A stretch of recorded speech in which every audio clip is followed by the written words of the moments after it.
Pessoal, sejam bem-vindos a mais uma aula e hoje nós entraremos num novo conteúdo chamado probabilidade. Eu resolvi gravar essa aula, pessoal, porque eu acredito que eu explicando para vocês esse conteúdo fica de fácil entendimento e todos consigam resolver os exercícios. Porque provavelmente nós também faremos uma atividade portfólio sobre esse conteúdo. Então nada melhor do que você compreender o que é cada parte, como funciona a probabilidade, que é muito fácil. Então vamos lá então. Probabilidade. Para a gente começar, pessoal, a gente começa muito com a maneira intuitiva, que é fazer o aluno pensar em situações cotidianas. Então vamos lá. Quando nós dizemos, qual que é a probabilidade de chover no final de semana? Um exemplo, você faz essa pergunta para uma pessoa. É a mesma coisa de eu dizer que quais que são as chances de chover no final de semana. Então, chance e probabilidade, a palavra probabilidade e chance quer dizer a mesma coisa. Qual a probabilidade de chover no final de semana? Ou qual a chance de chover no final de semana? Um exemplo qualquer, a gente sabe, né? Bom, de maneira geral, pessoal, para calcular a probabilidade, ela pode ser entendida como calcular uma chance. Então, se eu te pergunto qual a probabilidade de acontecer ou ocorrer algo, é a mesma coisa de dizer qual que é a chance de que algo possa acontecer. Tá bom?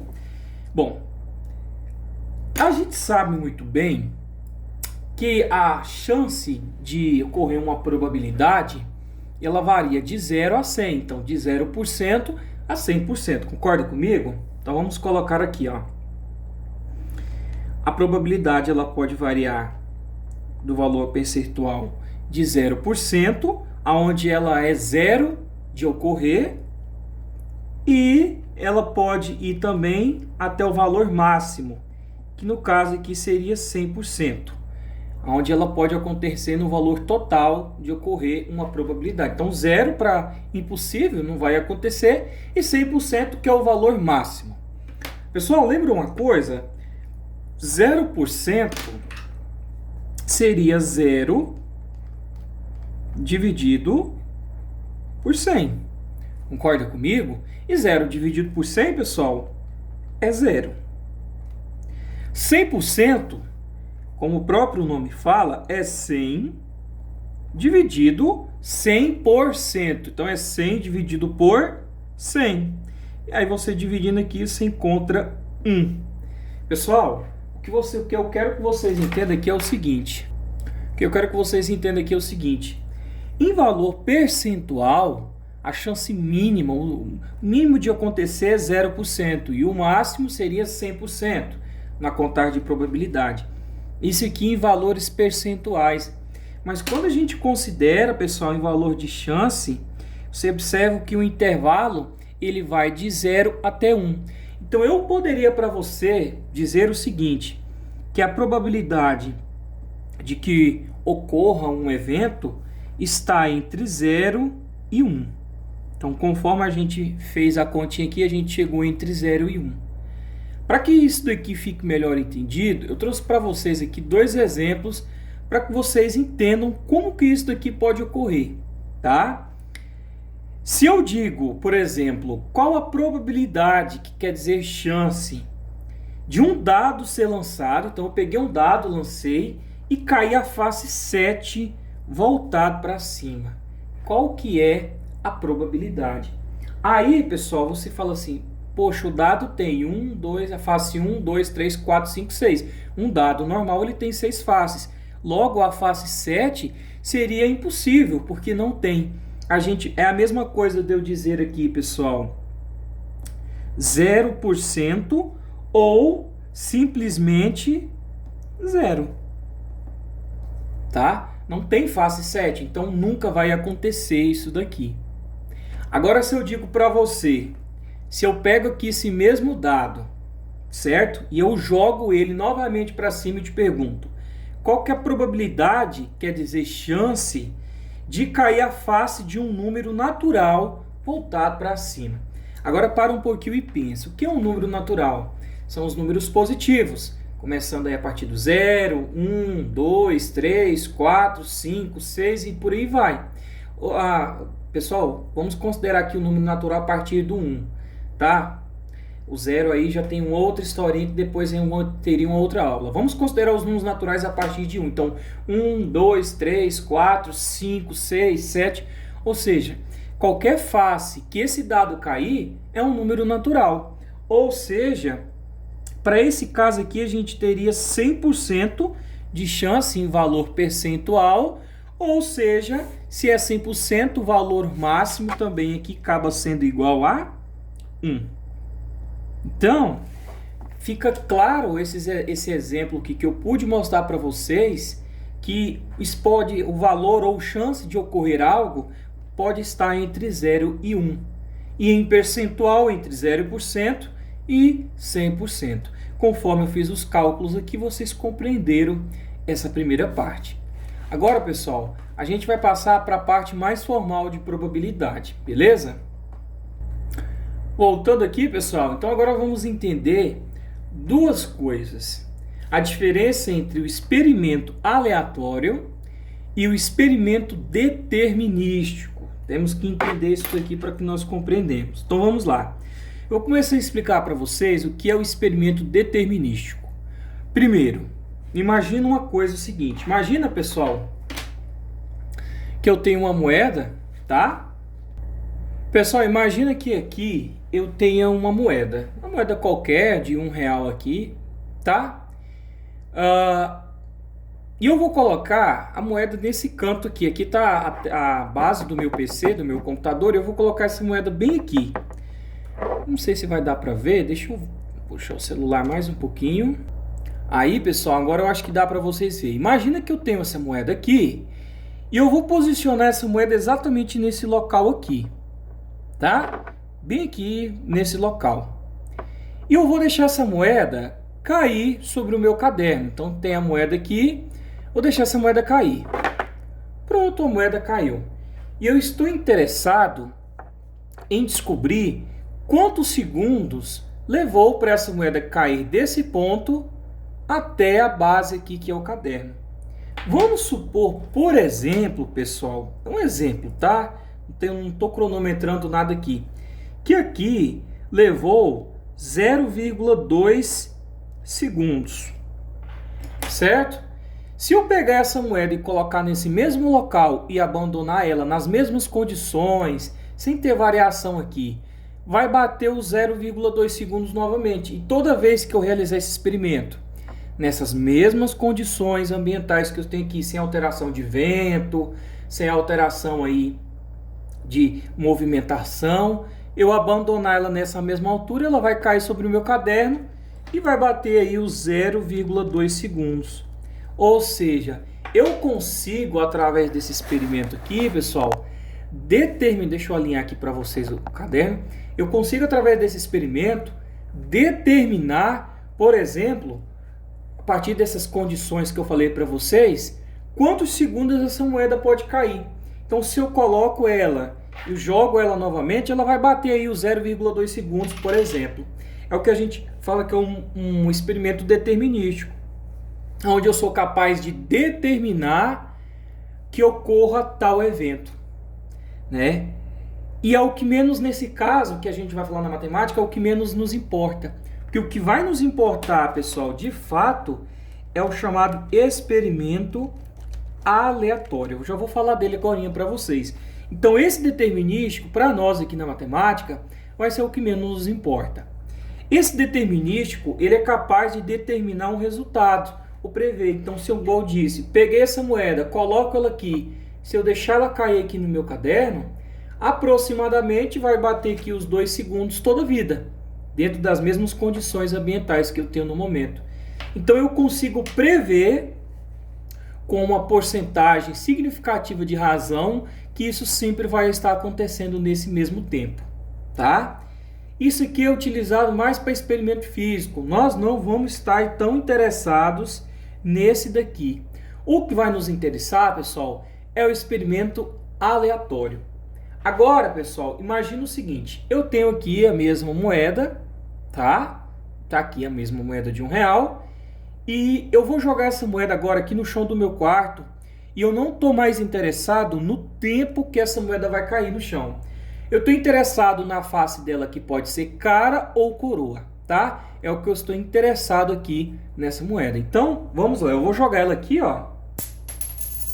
Pronto, joguei. Deixa eu pegar aqui. Eu consigo observar que nesse meu lance aqui saiu a face cara. Aí agora, pessoal, eu te pergunto uma coisa. Se eu jogar essa mesma moeda no chão do quarto, nas mesmas condições ambientais, será que vai cair a face cara novamente? Aí não tem como eu prever. Pode ser que caia cara, ou também pode ser que caia coroa. Não é diferente do determinístico, que eu consigo determinar o resultado, que eu consigo prever. Não tem como eu determinar. Pode ser que caia cara ou coroa. Então, a gente fala que é um experimento aleatório, que ele pode acontecer ao acaso. Ao acaso, pessoal, quer dizer que eu não consigo definir 100% que isso vai acontecer, porque pode acontecer uma coisa ou outra. Nesse caso aqui da moeda, como ela tem cara e coroa, a gente fala que a probabilidade seria 50% de cair cara ou 50% de cair coroa. E é esse daqui que nós vamos estudar. É o experimento aleatório, que é o experimento ao acaso, aonde eu não consigo prever com certeza que tal evento vai acontecer. Mas eu consigo, através de sucessivos testes, determinar através do acaso que algo pode ou não acontecer. Se eu jogar essa moeda 10 vezes no chão, quantas caras ela vai cair? Não tem como eu prever, mas tem como, pessoal, através de alguns cálculos, que daqui a pouco a gente vai... não tem como eu determinar com razão, mas tem como, pessoal, eu definir uma quantidade através de cálculos, né, que a gente vai estar realizando para calcular, por exemplo, se eu jogar uma moeda dessa 10 vezes no chão, quantas caras pode cair. Então tem como a gente calcular a probabilidade disso. Então probabilidade é isso, é probabilidade, é provável que venha acontecer. E o ano que vem, já aproveito para falar, se Deus permitir, e Ele vai permitir, quem for aluno meu da terceira série, a gente vai estudar um conteúdo chamado genética. É o primeiro conteúdo lá que aparece da terceira série, tá? E lá a gente vai trabalhar muito probabilidade. Então é importante que você aprenda esse ano para não ter dificuldade lá na biologia. Beleza?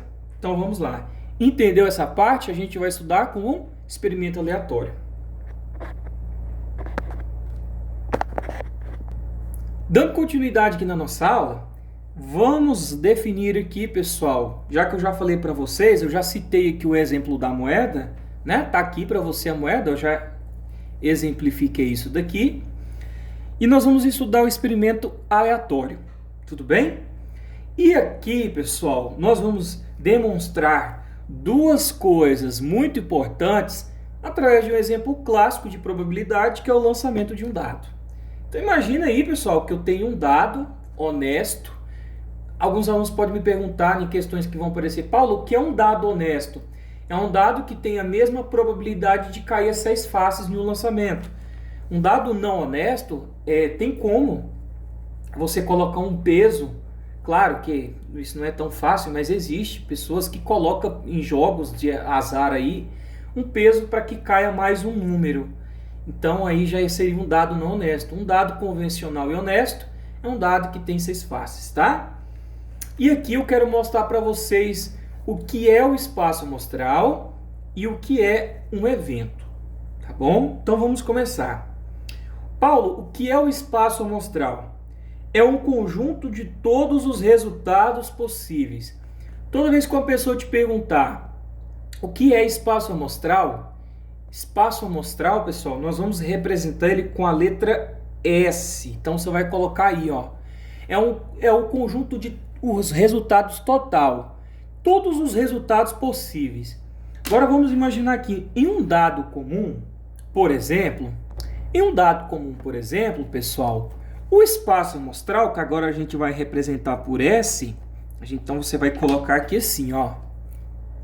Deixa eu afastar aqui um pouquinho, acompanha comigo aí. Então você vai colocar assim, o espaço amostral, que a partir de hoje nós vamos chamar de S, são todos os resultados possíveis. Quais que são todos os resultados? Se eu lanço um dado, quais são todos os resultados possíveis para cair com a face voltada para cima?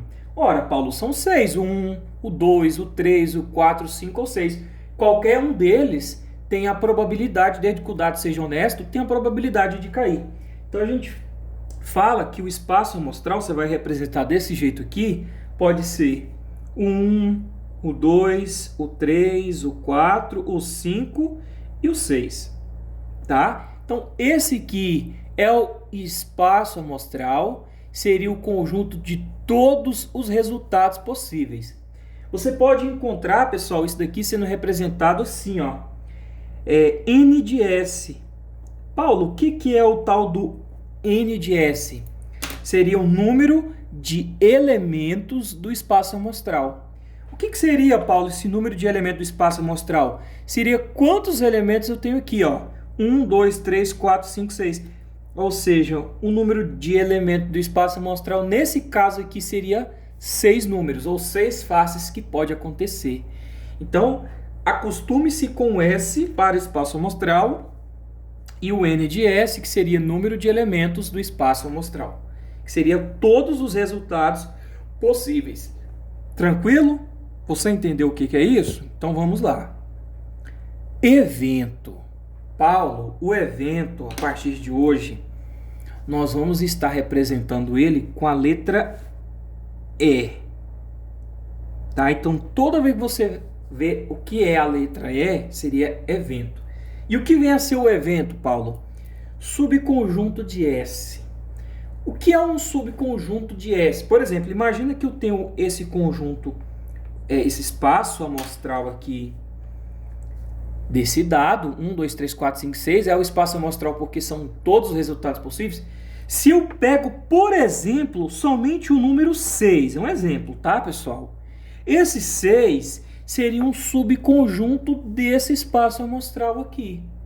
Então, eu retirei esse elemento aqui e destaquei ele. Esse aqui é um conjunto completo. Se eu tiro um elemento desse para estudar, ele seria um subconjunto. Paulo, mas supondo que eu quero, por exemplo, pegar o número 3. Então, o 3 aqui seria o quê? Um subconjunto de S. Tá? Era um elemento que está lá dentro do conjunto, é um subconjunto. E é isso que nós vamos estudar.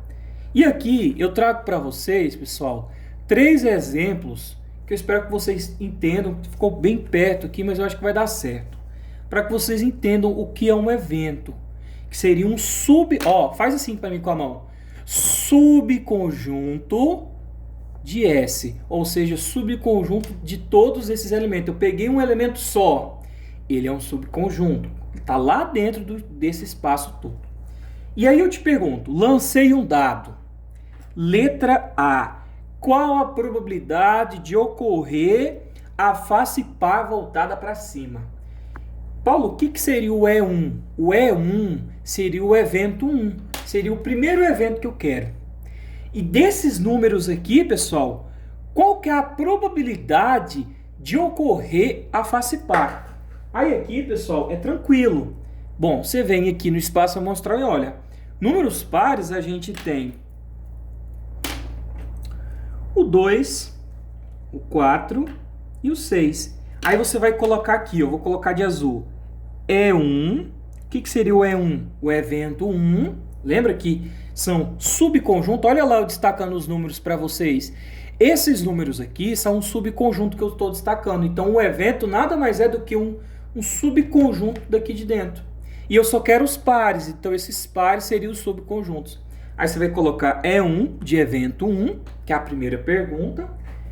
Quais que são esses elementos? Você abre aqui, ó, umas chaves e aí você coloca o 2, o 4 e o 6, que são pares. Pronto.